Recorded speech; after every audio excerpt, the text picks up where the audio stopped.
Programang ito ay rated SPG. Striktong patnubay at gabay ng magulang ang kailangan. Maaaring may masiselang tema, lengguwahe, karahasan, sexual, horror o droga na hindi angkop sa mga bata.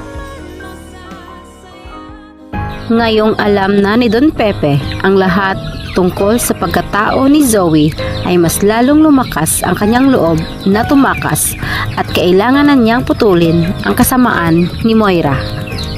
Pinuntahan nga ni Doc Carlos si Zoe dahil humingi ito ng tulong na kailangan nang gamutin ang kanyang sugat sa braso dulot ng pagbaril ni Don Pepe. Nagkasagutan sina Moira at Carlos at muling lumabas ang pagkademonyo ng lalaki nang patikimin niya ng isang malakas na sampal si Moira. Sinabihan pa ni Carlos ang babae na hindi magandang ehemplo ito sa kanyang anak at mas pinanigan pa ni Zoe ang kanyang ama dahil tama naman lahat ng mga sinabi nito tungkol sa kanyang ina. At nang mapikon na si Moira ay pinagalitan nito si Zoe kung bakit niya kinampihan si Carlos gayong ngayon lamang ito nagpakaama sa kanya. Ang hindi alam ng mga ito ay narinig lahat ni Don Pepe ang kanilang pagtatalo na akala nila ay walang malay. At nagulat ang matanda nang marinig na si Carlos lang pala ang tatay ni Zoe dahil ang alam nila ay kaibigan ito ni Robert. Kaya pilit niyang nilalabanan ang lahat ng sakit na kanyang nararamdaman dahil kailangan niyang makatakas para mabunyag na ang lihim ni na Moira at Carlos.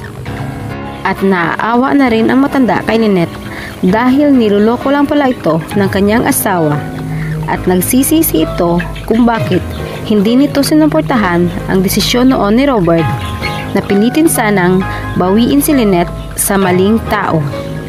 Inaalala rin ito si Annalyn na kung sakaling mabubunyag na ang katotohanan ay masasaktan rin ito para sa ina dahil sa pangalawang pagkakataon ay muling itong naloko. Sa kabilang banda, dahil sa pangungulila sa ama ay hiningi ni Giselle kay Lynette na kung maaari sana ay pwede niyang makasama si Annalyn para kahit papaano ay may pagkukunan ng lakas ng loob. Nagulat si Giselle nang bigla siyang tanungin ni Annalyn kung ano ang nangyari sa ama ng kanyang anak matapos na malaman na magkakaroon sana sila ng anak. Oras na kaya para ipagtapat na ni Giselle kay Annalyn ang lahat ng nangyari tungkol sa kanya at sa ama ng kanyang anak? Samantala, naguguluhan na si Lynette kung bakit napatawag si Zoe kay Carlos at tinawag na itong dad. At kahit pa sinabi ni Zoe na nagkamali lamang ito sa pagtawag, ay nagtaka pa rin ito kung bakit may komunikasyon sila ng kanyang asawa. Gayong kaaway ang tingin nito sa kanila ni Annalyn. Ang mas na ipinagtataka nito ay biglang nagpaalam si Carlos na may importanteng pupuntahan pagkatapos ng pagtawag ni Zoe. Si Don Pepe kaya ang susi sa pagkakabunyag ng lihim ni na Moira at Carlos? Atin lamang aabangan dito lamang sa Abot Kamay na Pangarap.